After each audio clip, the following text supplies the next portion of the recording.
What's up, everybody? This is Pastor Aaron. I just want to throw something at you, just kind of update you on Firewalkers for those of you who didn't get to make it. Had a really good showing. Got to meet Eric tonight. He was a new gentleman that we got to meet tonight. What a great man. He is just got so much potential coming off of him, and such a great connection that we got to feel tonight. And so we were very blessed to be able to meet him. And then we went into worship, and we had such a great time. The power of God came down very strong, and the worship, man, it was just like off the chain. It was so good. I looked up at one moment, and everybody's hands, we get into this, when you worship, you worshipers out there, you know what I'm saying, right? You know who I'm talking to. When you get to worshiping, like you get into that zone, and you're just not paying attention to anybody. Just you're trying to connect to Him as much as you possibly can.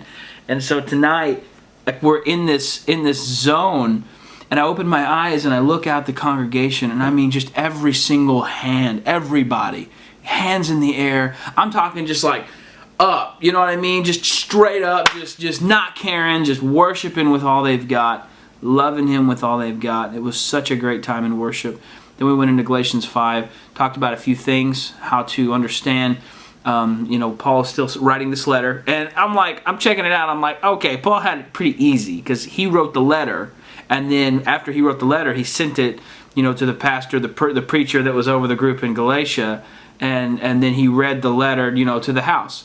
It was very interesting to me because you've got letters and then you've got epistles. Epistles were read to the whole church. They were read out. So Paul would write this, and he would read it passionately, would read Paul's words to the house.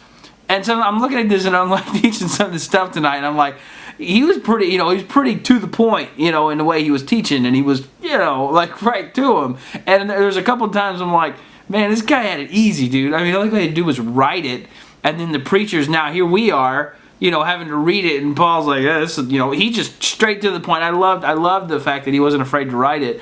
But then at the same time, for those who had to deliver it face to face, I'm like, man, I bet that guy was like, ugh, But we covered a lot of good ground tonight, and it was really good, really fun study. I love studying with this group of people. I just absolutely do, and I'd love for you to be a part of our audience, be a part of our congregation, come in and feel what was transpiring there. It's such a great connection I get to feel, and it was really good, and you could really feel God's presence in it all.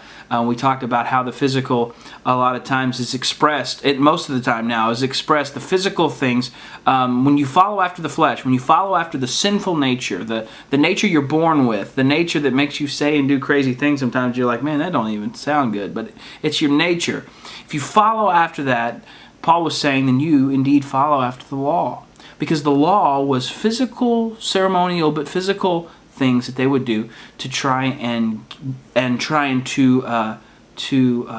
withdraw a spiritual reaction. They would do physical things. And so the law was strictly a physical form that they followed. It was a physical life. Everything they did was on a strictly fleshly and physical level.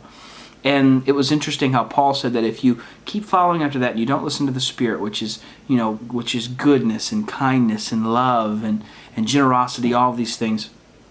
If you don't listen to the Spirit and you constantly follow after the flesh, and you don't love your brother as yourself, which it summed it all up, the law into one phrase. It's love your neighbor as thyself. If you don't do that, then a lot of times you'll find yourself under the law, Paul said.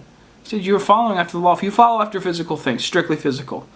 He said sexual immorality, and he said drunkenness, and he said people who are causing dissension, and you're trying to cause problems all the time, and you're never really settled. You're always trying to get somebody agitated. Agitators was another thing. There was so many different things that he brought up. He said if you're constantly only following after the flesh, then check what source you're plugged into. Check and make sure that it is, a good connection. And that's all we're looking for. No condemnation, man. No condemnation. This is not a message of condemnation, but it's a reflection time. Makes me look at myself. There's one of the things with self-ambition. I find myself a lot of times it's normal. The Bible says to love your neighbor as yourself, and sometimes I'm like, sweet, because I love myself a lot. Well, you got to be careful that you don't get so ambitious that you remove the will of God from your life, that it's not your focus. The Spirit is not your focus. There's nothing wrong with being ambitious and confident. I'm not saying that. But self-ambition, worried about only yourself, not a cause, not connected to any other person, simply exalting yourself. To be careful of that, because we know of another one that was considered very self-ambitious, and he tried to take God's place in heaven. We know what happened there. And it's an attribute that, I'm not saying that you're the devil if you're ambitious. I'm not saying that, or if you're self-ambitious. But you have to be careful, because it's a trait that can get out of control if we don't keep it together. Which, that's another thing, is practicing self-control. Was another one of the calorie-free connections. I said there's a lot of things that God says you can do in the spiritual realm. They're calorie free, meaning you can do them all you want. Be kind and self-control and patience and all these generosity and all. You practice those all you want. He's like, those are calorie free. You don't have to worry about that. You're completely clean, good to go. But a lot of times the spiritual and the physical are contrary to one another. They don't like each other. The Bible says there's a conflict that's going on inside of all that. So we got to cover a lot of good stuff. Some of that stuff was like, is it hot in here? It was getting hot. It was getting hot. But God was good, and He blessed us. We had a great time at Firewalkers. I hope you enjoyed the recap tonight. I just want to just kind of express to you kind of what's going on, and you can know what to expect when you come.